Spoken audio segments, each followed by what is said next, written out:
We're going through the up, down, all around display, and we're starting with the drawing to sort of lead people one step at a time to go through the drawing.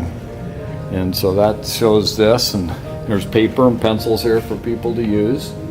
Then they might be ready for perspective. And this has little grids on it, and you put paper over the top of it like this. And then you do your drawing on over the grid and end up doing all of those systems of perspective that you see there. The DVD can be tuned to whichever system of perspective you want to use.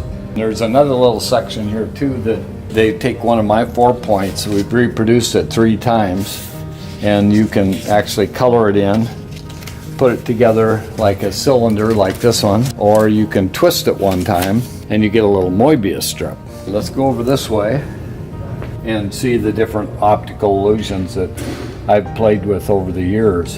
And everything in this has something weird that's happening. This also is one of the optical illusions. It's kind of a 3-dimensional optical illusion.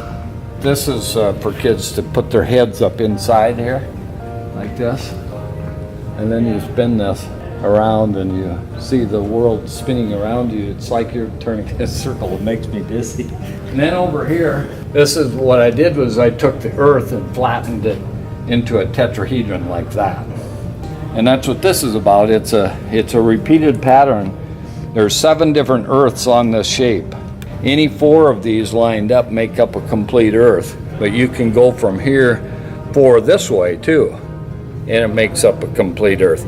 And the idea is the kids are supposed to figure out how to put this together so that 7 Earths actually show and they all fit together properly. This is a nice challenge for kids to know their geography and also how this system works. And that's what this is too.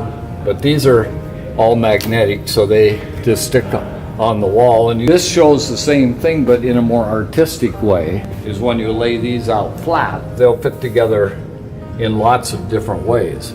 If this were the basic triangle right there, this one, you can see that this will swing over to here. This will swing down to here and fit. And you can just keep playing like that, and it keeps fitting. That's what fascinated me, and that's why I thought it would fascinate kids to put them together. This is called the captured worlds. They can go into this, and they pop these out, and they're scored and perforated, but that's part of learning what the different polyhedron are about. This one will turn into this piece here. So the 5 of them are showing there, and the names of them are up there. Then over on this side, you play with the same stuff, but it's using these magnetic guys, and you build all of these types of polyhedron. There's a DVD going. If you want, you can watch that and go from the very beginning, like tetrahedrons, all the way through very complex different structures. And there's a lot of magnetic tools on this side that you can put together in all kinds of ways. Over here is a little display is St. Peter's Cathedral that I did, but it's very cluttered until you spin it, and it makes it much more clear. Though this part here is kind of interesting. This is 3-dimensional puzzles. What we did was took the sphere, and you can turn it into a cube tetrahedron, and all the way through octahedrons and dodecahedrons and icosahedrons, and that's what this is about over here. These are magnetic also to stick on there, and the challenge is to make each one of these polyhedron the complete environment, and the idea is to make it all fit together. This one is 6 senses, but it's a tetrahedron, has 4 different sides to it.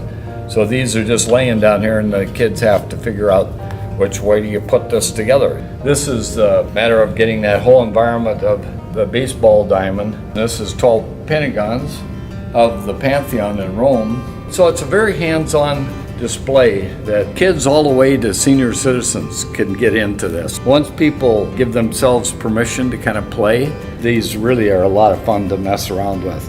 And so you can learn to draw, you can learn perspective, you can learn 3-dimensional geometries or 3-dimensional structures, lots of 3-dimensional puzzles and also flat puzzles. The whole show is a matter of being aware of 3-dimensional space. And it's trying to make people aware of that idea.